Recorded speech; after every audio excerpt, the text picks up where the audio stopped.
Portions of KDKR programming do not necessarily reflect the views of this station, its management, or staff. Prudent Money with Bob Brooks is sponsored by the Prudent Money Foundation on 91.3. So banks taking your money from your account. What about your retirement account? Today we're going to take a look. Stay tuned for Prudent Money.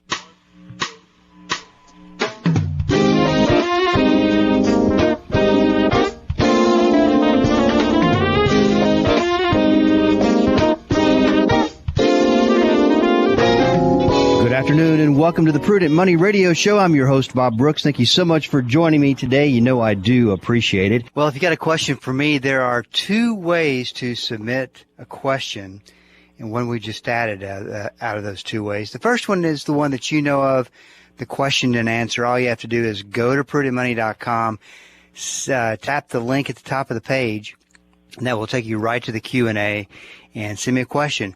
The problem is what I found is that the Q&A sometimes just isn't quite enough, or it would take a long time to answer a question that could probably be answered in 10 minutes or so. So we have our second level of resources that we've just rolled out.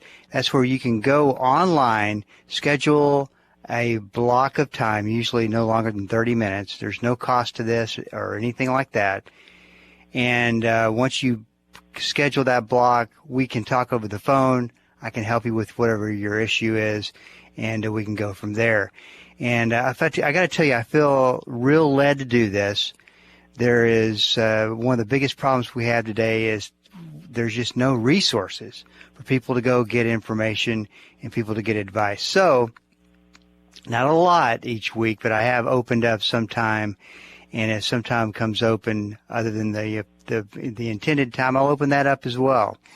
And that way you can take your own time and we can talk on the phone and see if I can help you out. So that's all at the website, www.prudentmoney.com. Yesterday we talked about credit card companies and, how do you get out of debt? How do you get out of debt when interest rates are just so high? And the other thing that we talked about or the emails that I get saying, hey, I got this kind of debt. What should I do to get out of debt? A couple of years, a year to a year and 2 years ago, that was somewhat of I could really detail an answer for people. Today, I hate to say this, it's just there's not as good answers. So I didn't feel like I kind of wrapped this up. This topic up yesterday, so I want to do that real quick and talk about, so what do you do in the event that you do have this debt that you want to get out of debt? Well, the first thing is just relying on a balance transfer to pay you 0% for a certain amount of time and then you're going to be in that debt for 5 to 10 years. It's probably not going to be the answer. And what I would suggest is the way that that's structured. It's definitely structured to benefit the credit card companies. Just as a review, you transfer the balance over to the credit card company. They give you 0% for 12 months, 6 months, 8 months. 18 is the longest I've seen. No, 24 is actually the longest I've seen. And you don't pay any interest. You got to make sure you pay everything on time each month. And then at the end of that 0%, they select an interest rate that is going to be congruent with your credit history. And they don't tell you how they're going to do that, what's the qualifications, what's the process of determining it. You got to trust the credit card company. That in itself is a horrible idea. It's just a horrible idea, because on this Citibank card that I pulled, the terms and the fine print, the best score started out at 21.24%. If you had A credit, 21.24% up to 29.99%. With these credit card companies getting as greedy as they are, they've closed the doors to a lot of opportunities. And this is it. Now, that zero balance transfer setup will work if you can use the couple of years or the 18 months or the 12 months, whatever your offer is, to get caught up, pay a little bit more on debt, and by the time, if you look at the balance transfer and maybe a year or two after that you're out of debt, that could work. That could definitely work.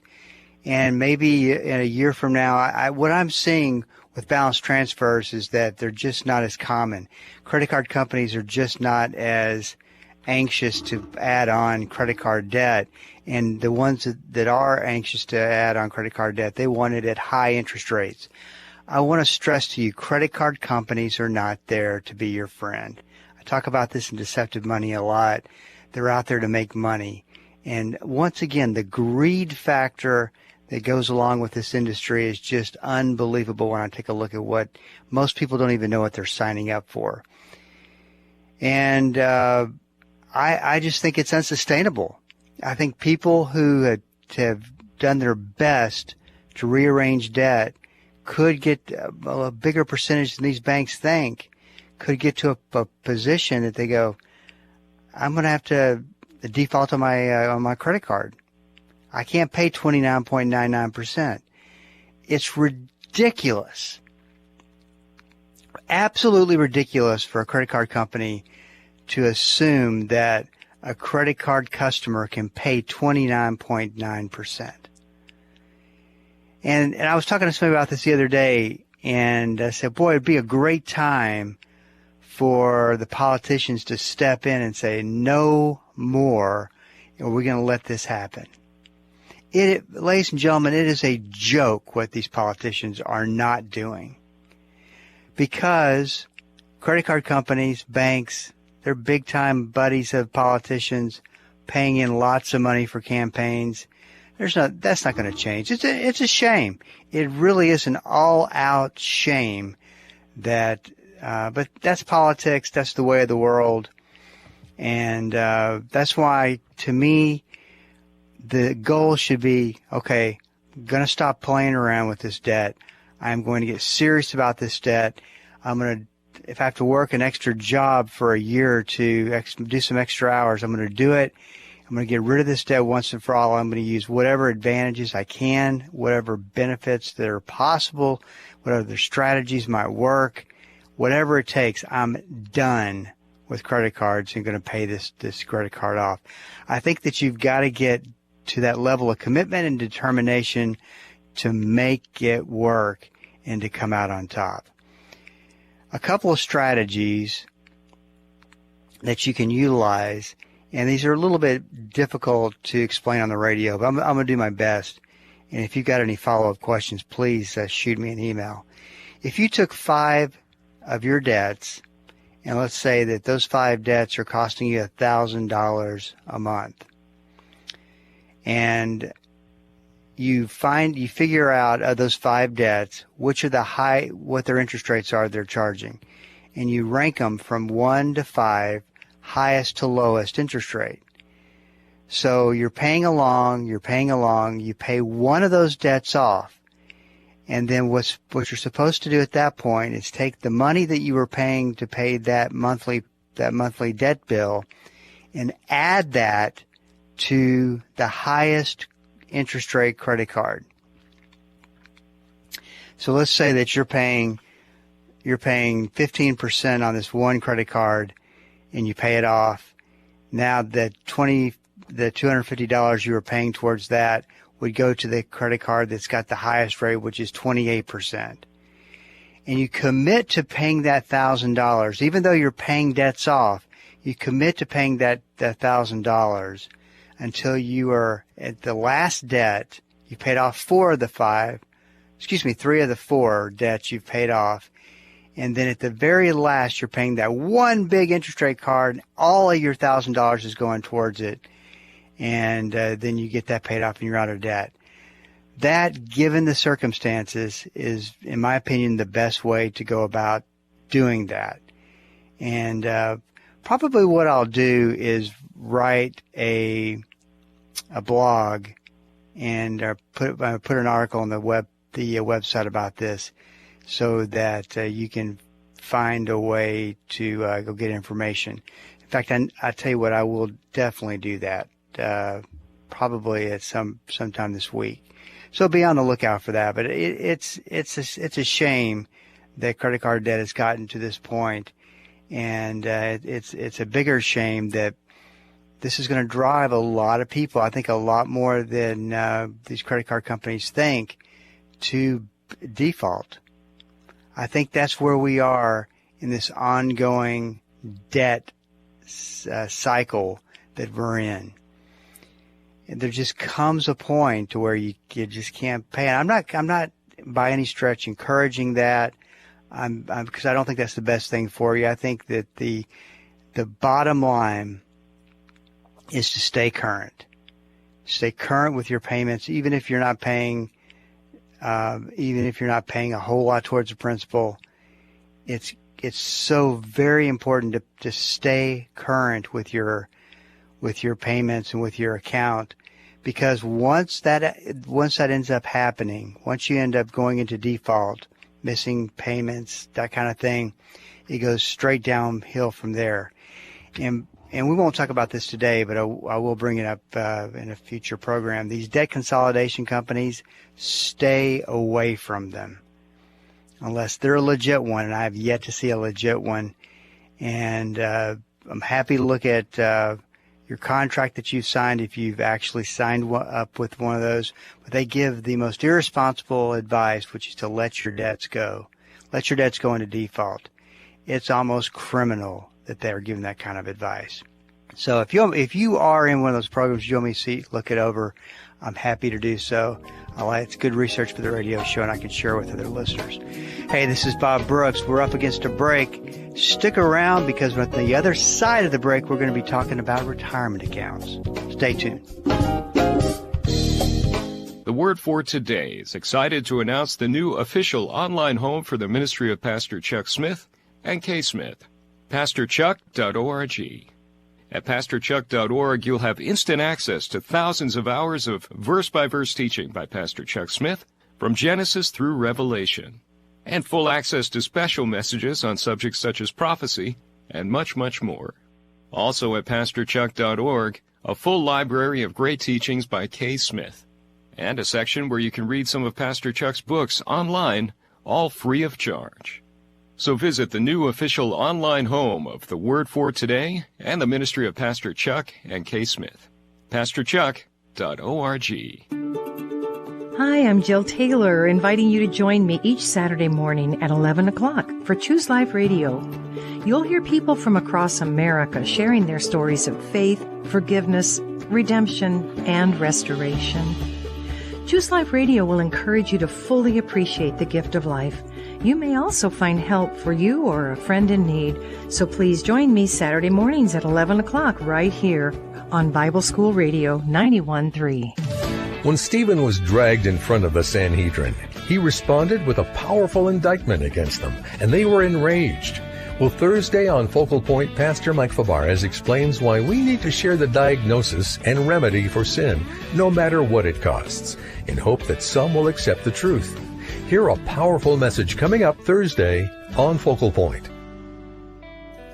Focal Point, weekday mornings at 8:30, here on Bible School Radio, KDKR. Welcome back. This is Bob Brooks, and you are listening to the Prudent Money Radio Show. Thank you so much for joining me today. You know I do appreciate it. Couple of ways to get information. First, all starts at prudentmoney.com. The Q&A, you can find that at the top of the page. Click through and send me an email. Sometimes email will either take too long, or it's just not a great way to communicate over a problem, a question, whatever you might have.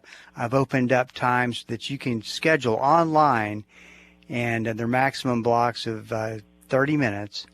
And I'm opening up a number of them each week to help out. I don't know how long I can do this, but I'm going to do it for as long as I can, and help people out with where they are today, with risk, with 401k plans, with investments, with debt, with managing your money. There's just not a there's just not good resources. And this is something I feel very led to do. It is already ready to go. People are taking advantage of it. So go and sign up. And like I said, there's no cost, no obligation. It's not a trap, which a lot of these end up being marketing traps. We definitely want to help you if we can. So that's all at the website, prudentmoney.com. So this week we talked about the rumor of a bank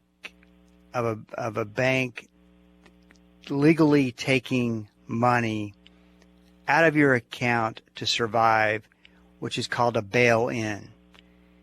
The difference between a bail-in and you've heard of a bailout is just like what happened last year with the 2 or 3 banks that went under, is that the government stepped in and bailed them out as an outside rescue, and propped those banks up, got them sold to another bank, and that was fixed that problem.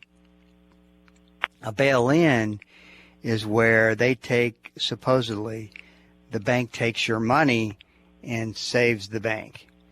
Now there is a precedent for this. It's happened in Greece. It's happened in some pretty highly socialistic type countries. This has happened, and there's a couple things first come to mind, and we talked about this. I just want to kind of wrap it up on this subject as well, and then go into the retirement accounts. But the problem that you have, I don't think that on a bail-in you can take enough money to save a bank. I question as to whether that even in concept and theory, only might work in concept or theory, but not work in the real life part of things.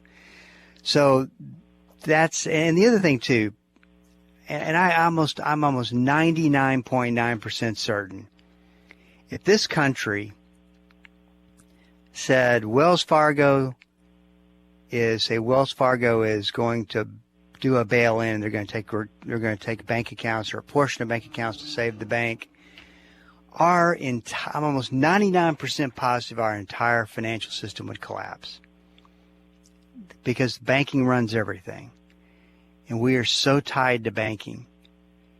And I seriously do think we'd have a serious crash. I remember back in 2008 during the financial crisis, when we were heading, it wasn't really getting that much coverage. It was middle of the day. In fact, I was sitting at my desk watching my monitors, watching the market, and all of a sudden the market went into a free fall. I mean, 10, 15, 20%. And then all of a sudden, the market turned around and started coming back up. And it was because the government announced a bailout. It wasn't until after that happened did we find out that Treasury Secretary John or Jim, I can't remember, Paulson, old Goldman Sachs CEO, they came up with a way to save the system, and it was a bailout. And then that's when we saw bailouts really start to be the way to handle things. During this time period, so let me back up and just say, I just can't see this happening. But everything as we've talked about, it's got a probability assigned to it. Very, very, very, very low probability. Let's talk about your retirement accounts. There's this rumor rears its ugly head every once in a while and talks about how the government's going to confiscate retirement accounts and take them over and use that money for what they want. That started in 2008 with a couple of gloom and doom writers. Didn't make as much headway, didn't go viral until Dr. Teresa Ghilarducci, a very well-known socialist in New York, politically tied, has political ties. And she went to Congress, and this was right in the middle of the financial crisis. So early October, the markets were crashing, and it was just a pretty bleak outlook. This is really before the massive government bailouts took place, when Lehman Brothers collapsed. Number one largest brokerage company, I believe, in the world, or at least top five. So I'm not accused of being sensationalist. 1 through 5, and excuse me, Dr. Ghilarducci was showed up in Congress. Well, she had an appointment, I'm sure, and she wanted to talk about the potential of government playing a bigger role in our retirement. Now, remember, healthcare was going on about this time too, I believe.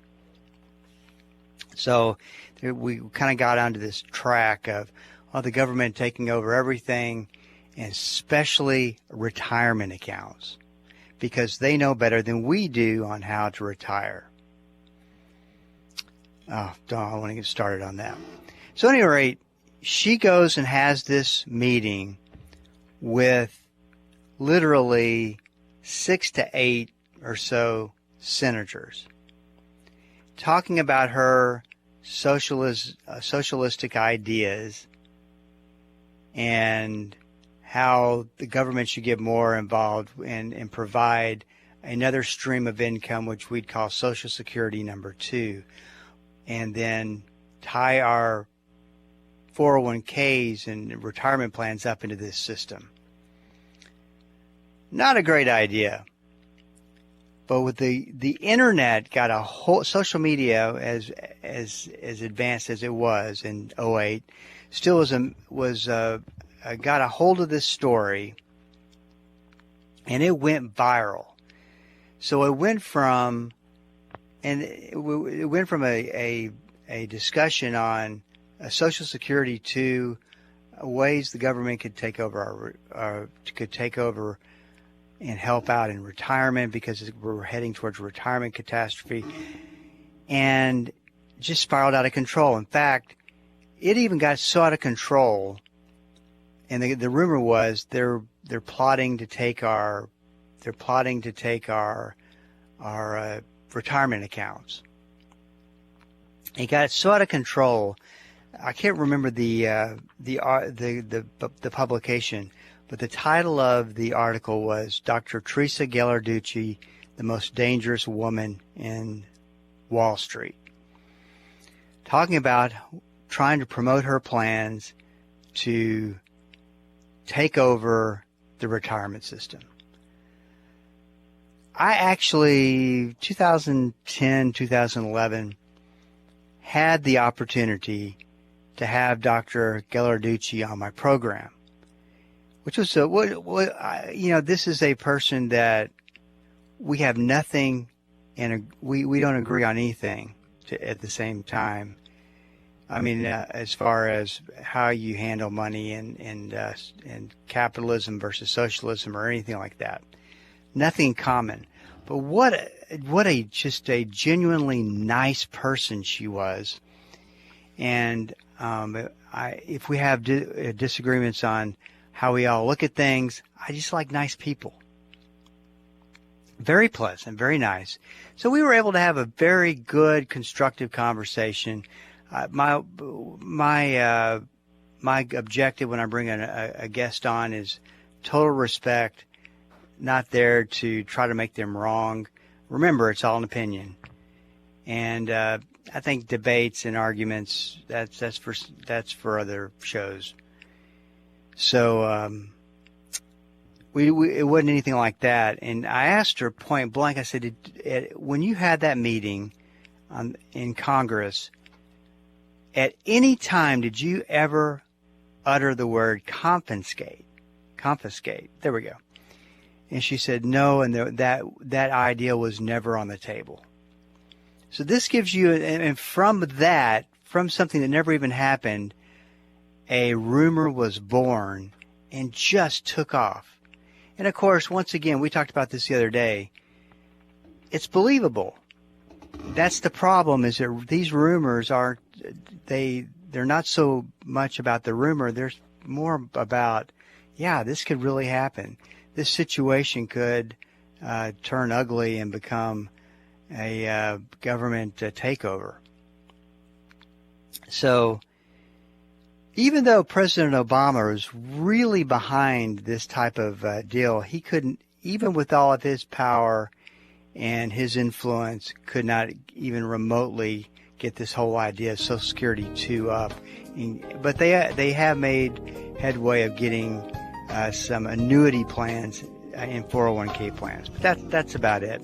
So I hope that gives you a little bit of a background of how that story started and what that was all about. Hey, this is Bob Brooks. If you got a question for me, please go to the website at prudentmoney.com and send it in, because we are all out of time.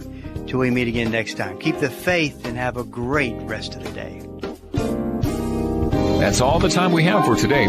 Questions or comments for Bob, or to find out more great information like what you've just heard, visit www.prudentmoney.com. Be sure to join Bob Brooks again for the next edition of Prudent Money.